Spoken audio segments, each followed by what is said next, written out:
చూడు హెబ్రీ పత్రికలో ఉంటుంది చూడు ఒకసారి చూద్దాం. అగ్నిమయం ఉండదు లోపల. చదవండి ఒకసారి ఉండండి. చాలా మంది ఏంటంటే బైబిల్ అర్థం చేసుకుంటూ ఉంటదండి. అర్థం కాదు సార్, అసలు పనికొచ్చేది ఏముంది చెప్పండి సార్, నేను వింటానంటున్నాను. అర్థమయ్యే దగ్గర మనం విన్నాం అనుకో, నేర్చుకున్నాక మంచిదని నాకు. ఇప్పుడు చూడండి,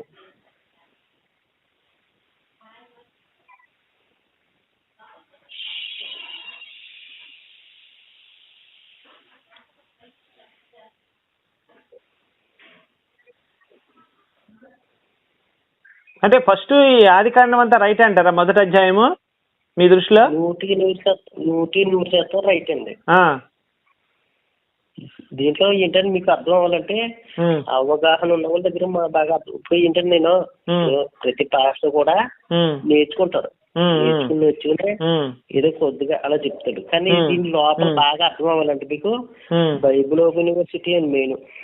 మీరు చదివారా అండి? సార్ మీరు చదివారా? నేర్చుకున్నాను అనమాట. నేను నేర్చుకున్నానండి. బైబిల్ మొత్తం చదివారు మీరు? చదివానండి, నేర్చుకున్నాను కూడా. ఇప్పుడు సరే, యెహోవాకు రూపం ఉందా లేదా అండి? ఆయనకు రూపం లేదండి, రూపం లేదు. సరే, ఆది కాండం ఏంటి? ఆది కాండం 3వ అధ్యాయం ఏంటి? 3వ అధ్యాయం 8వ వచనం చదవండి ఒకసారి. 3వ అధ్యాయం 8వ వచనం చెప్పండి. చదవండి, అక్కడ ఏముందో నన్ను చదవమంటారా? And they heard the voice of the Lord God walking in the garden and a cool day. చెప్పండి. 3వ అధ్యాయము 8వ వచనం. 8. And they heard the voice of the Lord God walking in the garden in the cool of the day. అంటే సాయం పూట యెహోవా దేవుడు నడుస్తున్నాడు అని చెప్పాడు. మరి రూపం లేనివాడు ఎలా నడుస్తాడు? ఎగురుగురు రావాలి కదండి. ఏది ఎక్కడ నడుస్తున్నట్టుందండి? వాకింగ్ అని ఇంగ్లీష్ లో ఉంది, నేను చదువుతున్నాను వినండి సార్ మీరు ఒకసారి. సార్ ఇంగ్లీష్ నేను చదువుతున్నా వినండి సార్, ఇంగ్లీష్ చదువుతున్నా వినండి. And they heard the voice of the Lord God walking in the garden. Telugu చెప్పండి సార్. తెలుగు అయితే అలాగ అర్థమవుతుంది. ఇంగ్లీష్ ఏంటంటే తర్జుమా ప్రాబ్లం ఉంటది. తెలుగులో తర్జుమా ప్రాబ్లం సార్, తెలుగులో తర్జుమా ప్రాబ్లం, ఇంగ్లీష్ లో ఉండదండి. ఎందుకంటే ఇబ్రూ నుంచి ఇంగ్లీష్కి వచ్చింది, ఇంగ్లీష్ నుంచి తెలుగు వచ్చిందండి. ఇక్కడ మార్పు అనేది ఇంగ్లీష్ నుంచి తెలుగుకి వచ్చింది, కానీ మార్పు అనేది ఉంటది అక్కడ. బైబిల్లో కూడా ప్రాబ్లం ఉన్నాయండి. అందుకే నేను అదే చెప్తున్నా. English sir, English 90% right. ఒక నిమిషం వినండి sir. English Hebrew 100% correct, English 90% correct, Telugu వచ్చేసి 50-70% మాత్రమే కరెక్ట్ అండి. ఇది నాకు చెప్పండి సార్, దీని అర్థం చెప్పండి. ఇదే దేవుడు లార్డ్ వాకింగ్ అని రాశాడు. హిబ్రూలో కూడా నడుస్తున్నట్టు ఉంటదండి. నడవటం కాదండి, సంచరించుట అని అర్థం. సంచరించడం అంటే ఏంటండి? ఎగరటమా? లేకపోతే ఇక్కడ వాకింగ్ అంటే ఏంటి, సంచరించడం అంటే ఏంటి? మీకు అర్థమయ్యేది చెప్తున్నానండి. ఇప్పుడు సీఎం గారు మా ప్రాంతానికి సంచరించారు అంటారు. అంటే సంచరించడం అంటే గాలిపటంలో, హెలికాప్టర్ లో రావచ్చు, బస్సులో రావచ్చు, ఎలాగైనా రావచ్చు. మరి వాకింగ్ అని రాశారు, మరి దీన్ని ఏం చేద్దాం? ఇది తప్ప ఇది కొట్టేద్దామా? మరి వాకింగ్ అంటే చూసుకోకూడదండి. మరి ఏం తీసుకోవాలి? వాకింగ్ అంటే ఏం తీసుకోవాలి? వాకింగ్ అంటే నడవటం. అది మరి అలాగైతే మాట చెప్తాను చూడండి. అపోస్తల కార్యం తీయండి ఒకసారి, మీకు అర్థమయ్యేలా చెప్తాను. సరే, నేను మీ నెంబర్ చెప్పండి సార్, నేను ఒక 10 నిమిషాల్లో కాల్ చేస్తాను మీకు. నాకు చిన్న పని ఉంది, మీరు నెంబర్ చెప్పండి. ఇది ఒక్క అవసరం చూడండి ఒకసారి. ఇది ఒకటి సార్, మీ నెంబర్ చెప్పండి సార్, నేను కాల్ చేస్తానని చెప్పి. మీ నెంబర్ చెప్పండి ఒకసారి. కాదండి, ఒకసారి ఇది ఒకటి చూడండి ఒకసారి. సార్ మీ నెంబర్ చెప్పండి సార్, నేనే కాదని లేదు, మీ నెంబర్ చెప్పండి. తమ్ముడు ఒకసారి నెంబర్ చెప్పమ్మా పాస్టర్ గారిది. ఫార్వర్డ్ చేయి, నేను ఒక 10 నిమిషాల్లో ఆయన కాల్ చేస్తాను సార్. నేను చేస్తాను సార్, మీకు ఒక 10 నిమిషాల్లో కాల్ చేస్తాను. నాకు ఖాళీ ఉండాలి కదండి మరి. పర్లేదు సార్, పర్లేదండి, నేను మీకు ఖాళీ ఉన్నప్పుడే చేస్తా. సరేనా? ఏముంది అక్కడ, ఏముంది చదవండి. ఆకాశం నా సింహాసనం, భూమి నా పాదపీఠము. ఆకాశం సింహాసనం సార్, ఆయన చొక్కా వేసుకుంటాడు తెలుసా మీకు? యెహోవా చొక్కా వేసుకున్న రిఫరెన్స్ ఉంది, చూపినా? తెలుసా మీకు? బైబిల్ చదివారు ఎప్పుడైనా? ఆయన చొక్కా వేసుకొని కుర్చీలో కూర్చుంటే ఆ చొక్కా అంచు ఏలాడింది నేను చూశానని చెప్పి ఒకడు అంటాడు. ఐడియా ఉందా మీకు? అవి రూపకలంకరణ కదండి. మరి అదేంటి సార్, మీరు ఇక్కడ రూపకలంకరణ అంటారు, చొక్కా వేసుకొని ఆయన తిరుగుతున్నాడు అని ఉంటే, ఇక్కడ వాకింగ్ చేసాడని ఉంటే, మరి అది వదిలేసి సంచరిస్తున్నాడని వేరే వేరే అర్థాలు చెప్తున్నారు మీరు. మనం చొక్కా వేసుకొని తిరుగుతున్నాడు, పక్క చొక్కా వేసుకున్నాడు, మోసే కళ్ళు చూశాను, ముక్కు చూశాను, కాళ్ళు చూశాను, వెనక నుంచి చూశాను అని చెప్తూ ఉంటే మీరు రూపం లేదని చెప్తారా? దేవుడు కనపడతాడా కంటికి? కనపడ్డాడు కదా చాలా మందికి. లేదు లేదు లేదు లేదు లేదు, పొరపాటు అక్కడే వచ్చింది. నేను రిఫరెన్స్ చూపించనా? దేవుడు కనపడ్డ రిఫరెన్స్ చూపించనా? దేవదూతలు కాదండి, ఇప్పుడు కాదు ఒక్క నిమిషం, నేను బైబిల్ తీస్తున్నా, నా దగ్గర రిఫరెన్స్లు ఉన్నాయండి. బైబిల్ దేవుడు ఎంతమందికి కనపడ్డాడు ఇజ్రాయెల్ ప్రజలందరికీ రిఫరెన్స్లు చూపిస్తాను. నేను మీకు టకటక రిఫరెన్స్లు చెప్తాను. మీరు ఒకవేళ కాల్ రికార్డు ఉంటే ఇది చేసుకొని వినండి, ఓకేనా? ఎంతమందికి కనపడ్డాడు ఉంది నా దగ్గర, లిస్ట్ ఉంది, ఆయన ఎవరెవరికి కనపడ్డాడు అనేది.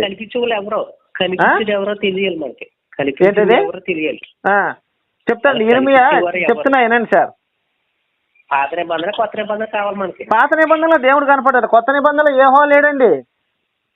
కొత్త నిబంధనలో యెహోవా పేరు లేదు. కొత్త నిబంధనలో అసలు యెహోవా దేవుడు, కొత్త నిబంధనలో యేసు తండ్రి యెహోవా కాదండి. ఆ తండ్రి యెహోవా వేరే, కొత్త నిబంధన వేరే, పాత నిబంధన వేరే. అసలు దానికి దీనికి కలపద్దండి. యెహోవా దేవుడు కొత్త నిబంధనలో లేడు. మోషే గారికి దేవుడు కనిపించాడా? కనిపించాడుగా. మరి ఇక్కడ కొత్త నిబంధనలు చూడండి ఒకసారి, మరి ఈ మోషే కోసమే ఉంటది. ఏమని చూడండి ఒకసారి, చదవండి. ఏమని ఉంటుంది చదవండి. నేను ఒకటి చెప్తున్నాను, తీయండి. మీరు చెప్పారు కదా అది, నేను ఒకటి చెబుతున్నా, తీయండి. తీయండి, ఒకటి తీయండి. యోహాను 1:18 తీయండి. అది నాకు ఇది చూడండి సార్, మోషే గారికి కనిపించింది. మరి అది దేవదూత లేకపోతే దేవుడా అర్థం చేసుకోవాలి కదా. సరే, ఇప్పుడు నేను మిమ్మల్ని ఒకటే అడుగుతున్నా, ఇప్పుడు ఏది చెప్పింది నమ్మాలా, ఏది చెప్పింది నమ్మాలా, మీరు చెప్పింది నమ్మాలి? చెప్పండి నాకు స్ట్రైట్ ఫస్ట్ సమాధానం. ఏదండి? యేసు చెప్పిన మాట నమ్మాలా, మీరు చెప్పిన మాట నమ్మాలా? నేను యేసు చెప్పిందే నమ్మాలి కదా. యోహాను 1:18 ఎవడైనను ఎప్పుడైనాను దేవుని చూడలేదు, తండ్రి రొమ్మును అద్దె కుమారుడే అతన్ని బయలుపరిచెను. ఏమని చెప్తున్నాడు? అసలు దేవుడిని ఎవడు చూడలేదు, ఎవడు మాట్లాడలేదు, అసలు ఆయన ఎవరికి తెలియదు, నేను ఆయన బయట పెట్టానంటున్నాడు. చూసింది ఏంటి కావాలి మనకి? అదే సార్ నేను చెప్తున్నాను, వినండి. యోహాను 1 నిమిషం వినండి. 1 యోహాను 4:9 అద్వితీయ కుమారుడు దేవుడు లోకమును పంపెను. ఓకేనా? చాలా మంది దేవుడిని చూశారు. ఇర్మియా 31:9, కీర్తన 89, 26, 27, నిగ్గమ 4:22, ఇవన్నిట్లో కూడా దేవుడిని చూసినట్టుంది. మోషే గారు ఇది ఏం చూసారు చూద్దాం ఒకసారి. ఇది మోషే గారు ఎవరు చూసారా? అపోస్తలుల కార్యం 7వ అధ్యాయము, అపోస్తలుల కార్యం 7వ అధ్యాయము 35 చూసారా? మీరు చదవండి సార్, నేను నా వచనాలు చదివి మీ వచనాలు మీరు చదవండి. అధికారిగాను తెరపరిగాను నిన్ను నియమించి వాడవడని వారు నిరాకరించి ఈ మోషే అతనికి పొదలో కనబడిన, పొదలు కనిపించింది దేవదూత ద్వారా దేవుడు అధికారం గాను. సార్ మీరు ఏం మాట్లాడుతున్నారో నాకైతే అర్థం కావట్లేదు. కానీ ఏం చెప్పాడు? నా తండ్రి స్వరం కూడా ఎవరు ఏం లేదని చెప్పాడు. దేవదూతల స్వరం, దేవదూతలు పంపారు దేవుడు. ఇదిగో యోహాను 5:37 తీయండి. మరి నన్ను పంపిన తండ్రి నన్ను గురించి సాక్ష్యం ఇచ్చుతున్నాడు, వారు ఏ కాలమందైనను ఆయన స్వరం వినలేదు, ఆయన రూపము చూడలేదు. యోహాను 1:18 ఎవడు ఎప్పుడైనా తండ్రిని చూడలేదు, ఆయన స్వరం కూడా వినలేదని చెప్తున్నాడు. మరి మోషేతో మాట్లాడినట్టు మనకు ఆధారాలు ఉన్నాయి కదా. దేవదూతలు మాట్లాడలేదు. అది దేవదూత కాదండి, యెహోవా వాకింగ్ చేస్తున్నాడు. మనం ఇంత ముందే మాట్లాడుకున్నాం కదా.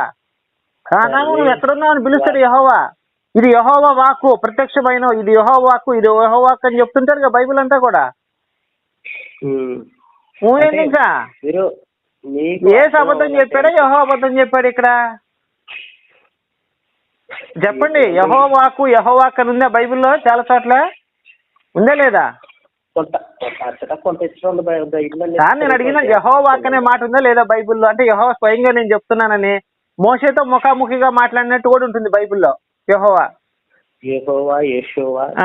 ఇక్కడ ఏం చెప్తున్నాడు? నా తండ్రి స్వరం కూడా వినలేదని చెప్తున్నాడు యేసయ్య. యేసయ్య ఏమంటున్నాడు? మరియు నన్ను పంపిన తండ్రి నన్ను గూర్చి సాక్ష్యం ఇచ్చుతున్నాడు, వారు ఏ కాలమందైనను భూత భవిష్యత్తు వర్తమాన కాలాలలో అని అర్థం అనమాట. ఆయన స్వరము వినలేదు, ఆయన స్వరూపము చూడలేదు. స్వరం కూడా వినలేదంట. యేసయ్య తండ్రి యొక్క స్వరం కూడా ఎవరు వినలేదంట. ఎవరు చూసారు? మరి ఇక్కడ ఇంతకుముందు ఆదాము ఏం చేశాడు? ఆదాము నువ్వు ఎక్కడున్నావు అని పిలిచాడు యెహోవా. మరి ఆది కాండంలో మరి యేసయ్య అబద్ధాలు చెబుతున్నాడు, యెహోవా బైబిల్ కొత్త నిబంధన పాత నిబంధన అబద్ధం చెప్తుందా? ఒక వార్త ఇచ్చాడు సార్. ఫస్ట్ దీనికి సమాధానం చెప్పి నాకు క్లారిటీ వచ్చింది. నెక్స్ట్కి వెళ్దాం. దీని సంగతి చెప్పండి. యోహాను 5:37లో నా తండ్రి స్వరం వినలేదు, నా తండ్రి స్వరూపం కూడా చూడలేదు అని చెప్పేశాడు. స్వరం కూడా వినలేదు అన్నాడు. మరి ఆది కాండంలో ఇంతకు ముందే మీకు చూపించి ఆయన వాకింగ్ చేస్తూ ఆదాము నువ్వు ఎక్కడున్నావు అన్నాడు యెహోవా. మరి అన్నప్పుడు అప్పుడు వచ్చి నేను చెట్ల దాటి దాక్కున్నాను, ఇద్దరు మాట్లాడుకుంటారు కూర్చొని. మరి స్వరం వినలేదు అన్నారు కదా. ఎప్పటికైనా మంచిదే ఇలా బైబిల్ నాకు అవగాహన వస్తుంది కాదు అంటే మీకు లైవ్ కు రావడం తెలుసా అండి? ఒక లింక్ పంపిస్తే అది పట్టుకొని వస్తారు, ఇద్దరు మాట్లాడుకుందాం యూట్యూబ్ లో. నేను అలాగా టచ్ అంత పెద్దవాళ్ళు కాదు మీకు. మరి మీకేం తెలుసా అండి? ఏసు అన్ని అబద్ధాలు ఒక పక్క నుంచి అన్ని అబద్ధాలు చెప్తా ఉంటే వాటిని మీరు ఎట్లా కవర్ చేయాలని ట్రై చేస్తున్నారు ఇందాక నుంచి. కాదండి, ఇప్పుడు యోహాను 5:37 సంగతి మీరేం చెప్తారు? 5:37 ఏం చెప్పండి? ఆయన స్వరము వినలేదు, ఆయన స్వరూపం కూడా చూడలేదని చెప్పాడు. అయితే ఇంకో మాట చెప్తుంది ఫస్ట్ దీనికి చెప్పండి సార్. మరి ఆది కాండం మొత్తంలో కూడా చూసుకుంటే నిర్గమాకాండం 5 కాండాల్లో కూడా యెహోవా స్పష్టంగా అందరితో మాట్లాడినట్టు, ఆయన స్వయంగా నడుస్తున్నట్టు, ఆయన స్వయంగా అన్ని పనులు చేసినట్టు కనపడింది ఆది కాండంలో మనకి. ఎంతో మంది ప్రవక్తలు కూడా ఆయన దర్శనం ఇచ్చాడు. మీలో ఒక ఆత్మ ఉంది. మీలో ఒక ఆత్మ ఉందా లేదా సార్? నా ఆత్మ సంగతి కాదండి నేను అడుగుతున్నది.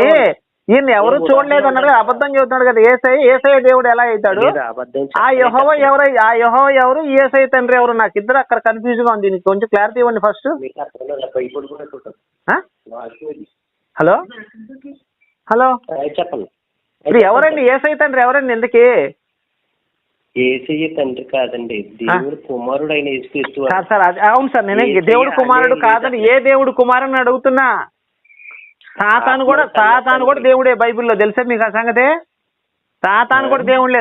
బైబిల్లో అనేక మంది దేవీ దేవతలు ఉన్నారు, దేవుళ్ళు ఉన్నారు, వాళ్ళందరూ చాలా మంది ఉన్నారు. ఈ యేసయ్య ఏ దేవుడు కుమారుడు అని అడుగుతున్నాను. నేను నెంబర్ ఇచ్చిన ఆయనకి, భాస్కర్ ఉన్నాను, ఆయన నెంబర్ చేసి మొత్తం పింక్ బాగా తెలుసాయండి. నెంబర్ చెప్పండి, ఆయన నెంబర్ చెప్పండి. లైన్ లో ఉన్నాను. మరి నిన్న ఫోన్ చేశాను మరి ఇప్పుడు మీరు ఇచ్చిన. అందుకే నేను బైబుల్ అంతా చదివాను సార్. ఇది ఒకదానికి సంబంధం ఉండదు. యేసయ్య ఏమన్నా నా తండ్రి ఎవడు తెలియదు, ఆయన చూడలేదు, ఆయన స్వరం వెళ్ళలేదు, ఆయన మాట్లాడలేదు ఎవడు అంటాడు. మోషేనే ఏమన్నా పాత నిబంధన అందరితో కనపడ్డాడు, అందరితో మాట్లాడాడు, అందరు ముయ్యిపు కనపడింది, మొహం కనపడింది, మూతి కనపడింది, ముక్కు కనపడింది ఒకళ్ళకి. ఇలా రాసుకున్నారు పాత నిబంధనలు. అది ఇది ఒకటే అంటారు మళ్ళీ. దేవుళ్ళు కూడా బైబిల్ అనేక మంది దేవుళ్ళు ఉన్నారు. సాతాను కూడా దేవుడే ఆఖరికి. చెప్పండి. 9942 మన్నించండి, 9949 అండి. 9949 2846 59 రాజేంద్ర గారినా? నేను మాట్లాడతాలే సార్. మాట్లాడండి సార్. మీరు ఒకటి గుర్తుపెట్టుకోండి, ఒకటే చెప్తున్నా, బైబుల్ అంతా కూడా శుద్ధ అబద్ధం అండి. ఒకదానికి పాత నిబంధన కొత్త నిబంధన పొంతన ఉండదండి. పాత నిబంధనలో వినండి ఫస్ట్ వింటూ నేర్చుకోండి మీరు. పాత నిబంధనల పేర్లని కొత్త నిబంధనలో రాశారు కానీ యెహోవా పేరు మాత్రం రాయడం మర్చిపోయారు. ఓకేనా? యెహోవా ఏమంటాడు? నా నామము నిత్యం ఉండాలని చెప్పాడు ఆయన. తెలుసా సంగతి మీకు? అర్థం అవ్వలేదు కాబట్టి మీరు అలా మాట్లాడుతున్నారు. కానీ నాకు అర్థం కాదు, యెహోవాకి అర్థం కాలేదండి. ఆయన పాపం అర్థం కాల, యెహోవాకి అర్థం కాలేదు. బైబిల్ అర్థం కాలేదు. మీరు చూసినట్టు ఏం మాట్లాడుతున్నారు? ఎవరైతే ఇచ్చారు మీరు మొత్తం ఆయన అడగండి, క్లియర్ గా క్షుణ్ణంగా మాట్లాడండి. మీరు ఎప్పుడంటే వీలైతే ఖాళీ టైంలో అడగండి. 30 తారీఖు ఖాళీగా ఉంటారు. ఇప్పుడు ఒక చిన్న వర్డ్ చదివి వినిపిస్తాను. నిర్గమాకాండం ఒకసారి వినండి. నిర్గమాకాండం 3:15. మరియు దేవుడు మోషేతో ఇట్లా, నేను మీ దేవుడైన యెహోవా అనగా అబ్రహాము దేవుడు, ఇస్సాకు దేవుడు, యాకోబు దేవుడు అయిన యెహోవాను నేను, నన్ను పంపిన ఇశ్రాయేలులో చెప్ప నిరంతరము నా నామము ఇదే, తరతరమ వరకు జ్ఞాపకార్థ నామము. మరి ఈ నామం కొత్త నిబంధన లేదండి? యేసు గాని ఏ శిష్యులు గాని ఎక్కడ చెప్పారని ఈ నామం నిరంతరం ఉండాలని చెప్పాడు? యూతులకు సంబంధించింది. ఏసై తండ్రి ఎవరు ఇంతకి? ఏసై తండ్రి ఎవరు? ఏసై తండ్రి ఎవరు చెప్పండి. మీరు కరెక్ట్. నేనంత పాత నిబంధన కొత్త నిబంధన వేరు వేరు. నేనే చెప్పాను మాట మీకు, మీరు నాకు చెప్పక్కర్లా. నేను చెప్పిన మాట. ఏసయ్య తండ్రి ఎవరు?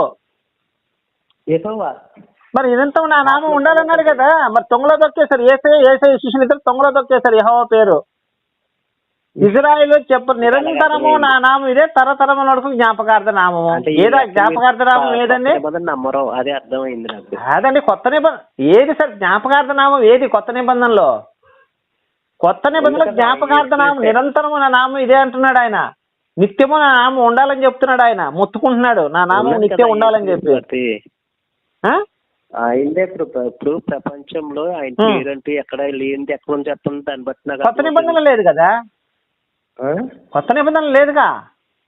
ఉన్నది ఎక్కడ చూపించండి కొత్త నిబంధనలో యెహోవా పేరు చూపించండి. నేను ఇప్పుడే నిజంగా క్రైస్తవుడిగా మారిపోతాను మీరు చూపిస్తే.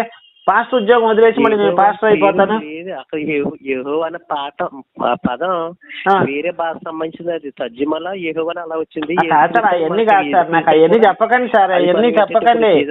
కొత్త నిబంధనలో యెహోవా పేరు మీరు చూపిస్తే నేను నమ్ముతానని చెప్తున్నాను. అంటే ఒకే పేరు, హిందీ అయినా ఇంగ్లీష్ అయినా ఒకే పేరుగా ఉండాలి సార్. నిరంతరం నా నామం ఉండాలని చెప్పారు సార్. పాస్టర్ గారు నా మాట వినిపిస్తుందా అండి? పాస్టర్ గారు నా మాట వినిపిస్తుందా? నాకు అర్థం కాదు. మీరు చెప్పండి సార్. కొత్త నిబంధనలో యెహోవా పేరు ఎందుకు తీసేశారు? నిత్యము నా నామం ఉండాలన్నాడు. ఆయన నామం లేకుండా ఎందుకు తీసేశారు? ఏసై శిష్యులు తొంగలో దొక్కేశారు. ఆయన పేరు ఎందుకు దొక్కేశారు? మీరు ఎంత మాట్లాడినా నా టైం కూడా వృధా అయిపోతుంది. అంటే సమాధానం దొరకనప్పుడు వృధా అయింది సార్. సమాధానం ఉందనుకోండి ఎంతసేపు అయినా మాట్లాడుకోవచ్చు. సమాధానం దొరకని టైంలోనే మన టైం వృధా అవుతుంటుంది. ఖాళీ ఉండాలా? నాకు అయితే ఖాళీ లేదు, మీకు ఖాళీ ఉంది కానీ మాట్లాడుతున్నారు. ఖాళీ అంటే మనం చేసుకోవాలి సార్. దేవుడు పని చేస్తున్నప్పుడు మనం ఖాళీ చేసుకోవాలి. మనం దేవుడు పని చేస్తున్నప్పుడు ఖాళీ చేసుకోవాలి. దేవుడి కోసం మనం బతుకుతున్నప్పుడు దేవుడిని బయలుపరచాలంటే యేసయ్య ఎంత టైం కేటాయించాడు? ఆయన చచ్చిపోను కూడా చచ్చిపోడు. కనీసం మీరు మాట్లాడటానికి ఇబ్బంది పడిపోతున్నారు. యేసయ్యతో నాకు యేసయ్య నెంబర్ నాకు తెలియదు sir. Hello hello hello Emmanuel గారు ఉన్నారా సార్? ఉన్నారా సార్? కట్ చేశారా? వెళ్ళిపోయాడు. ఓకేలే, రైట్ తమ్ముడు. ఓకే, అతని నెంబర్ ఉంది నా దగ్గర. పంపించు ఆయన నెంబర్ చెప్పు ఒకసారి. ఆయన నెంబర్ ఒకసారి కలపమంటారా? వద్దు, నాకు పంపించలే వాట్సాప్ లో.